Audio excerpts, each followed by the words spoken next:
anyway, long story short, I did find a rope on the way here, which I think is a good first step towards having an act. It's a nice piece of rope. You know, it's white, which keeps it visible, and it's a nice, strong piece of rope. It has all the qualities that a piece of rope probably should have. Which it's got two ends and middle, or three ends, and a middle, or this is okay, I think, as long as the ends stay at the ends, so that we still have a middle. Because if two of the ends were like in the middle, then you wouldn't really have a middle. We just have two ropes, which I've lost some of you. I'll start over. So basic kind of like rope physics. Like if I took the ends of the rope and kind of put them in my pockets, away there, then standard logic says that I would never, under any circumstances, be able to tie a knot in the rope, because to do that you need the ends.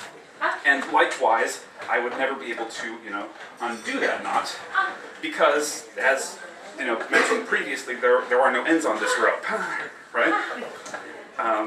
Okay, so it's a little joke on my part. I left the ends in my pocket, so they're right there. But if you take the ends and you just kind of drape them over the loop of rope like that, they go right back on. So, oh, actually, I know the perfect kind of finale-ish kind of thing for this would be the cut and restored rope trick. This is sort of a classic kind of thing that all magicians sort of know how to do. It's a standard. And so what you do is you take the rope and you sort of fold it in half, and then so that you can find the middle, which is important that the rope had one, and then you cut it in half with your scissors. Whatever. Then you cut the rope in half so that you have two equal lengths of rope. It's at this point that each magician kind of has their own way of putting the rope back together. My particular way is I take one of the ropes and I just kind of pull on it like that. So that rope gets longer and the other rope gets shorter like that until I am left with a long rope and a short rope.